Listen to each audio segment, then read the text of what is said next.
ఈ రోజు జరగబోయే జేఓబీసీ మీటింగ్కి మా గుడివాడలో వచ్చిన స్పందన చూస్తే కళ్ళు చెమరుస్తూ ఉన్నాయి. వైసీపీ నాయకులందరిలో కలవరం కనపడుతుంది. చాలా స్పష్టంగా ఎప్పుడైనా కానీ బీసీల పార్టీ కింద తెలుగుదేశం ఎప్పుడూ ఉంది. అందుకనే వీళ్ళకి వచ్చే ఈ స్పందన కూడా ఇంత అద్భుతంగా ఉంది. ఏ రకంగా అంటే 300 కార్లు పెట్టాం, బైక్ ర్యాలీలో నడుస్తున్నాయి, ఇంకా బస్సులు పెట్టాం.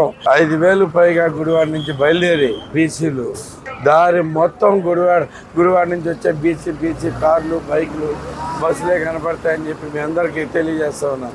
ఈ రాష్ట్రంలో జరిగే అరాచక పాలనకి బీసీలు సమాధానం చెప్పబోతున్నారు. ఈ రోజుతో మొత్తం తేడా స్థలం అయిపోద్ది అందరికీ.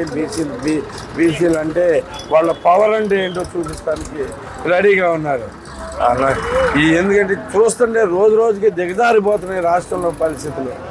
గ్రాఫిక్స్ అమరావతి అంతా అన్నాడు.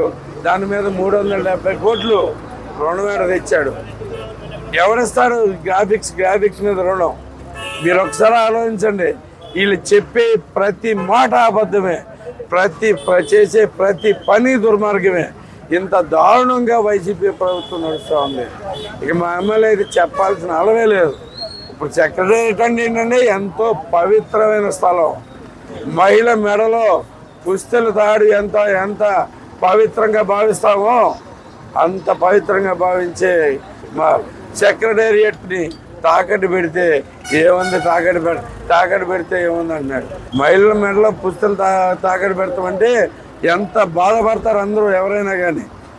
కనీసం ఆ బాధ కూడా లేదు. ఇలాంటి దుర్మార్గుల పాలన మనం నడుస్తూ ఉన్నాం. ఏది అంటే వాళ్ళకి ఒక ఫీలింగ్స్ ఉండవు, ఒక మంచితనం అనే ప్రసక్తే లేదు. మనకి ఏదైనా దుర్మార్గంగా నడిపించేస్తాం అలవాటు అయిపోయి ఉంది మొత్తానికి. సో ఇలాంటి దుర్మార్గాలను ఎదుర్కొంటానే ఉన్నారు.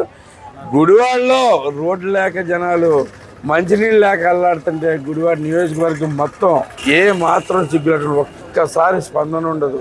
ఒక్కసారి ఇలా వచ్చి చేసి పెడతామని ఉండదు. ఇలాంటివి కాకుండా జాతీయ నాయకుడలే మాట్లాడుతుంటాడు ఈ పనికిమాలిన ఎమ్మెల్యే. రేపొద్దున ప్రజలు ఉఫ్ఫని ఉత్తే ఎగిరిపోబోతున్నాడు. రెడీగా ఉండండి. ఆల్రెడీ పారిపోవడానికి కూడా అన్నీ సిద్ధం చేసుకుని ఉన్నాడు. ప్రతి మాట అబద్ధమే. 5,000 మంది కదలరాక సభకు వస్తే నేను మళ్ళీ గుడివాడలో కనపడిన అన్నాడు. కళ్ళు పోయినాయా? లక్షల్లో వచ్చారు జనం. అక్కడ ఏం చేస్తున్నావు? ఇంకెందుకు ఉన్నావు గుడివాడలో?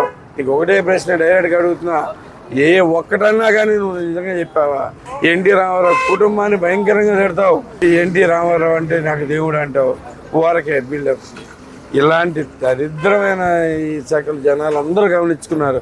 నీ మోసపు మాటలు, అబద్ధాలు, మనిషి బతుకే అబద్ధంగా తయారు చేసుకున్నావు నువ్వు. బేసిక్గా బీసీ గర్జనతో బీసీలందరూ తెలుగుదేశం అంటే ఏంటో, అలాగే తెలుగుదేశం బీసీ అంటే ఏంటో అనేది చూపించబోతున్నారు.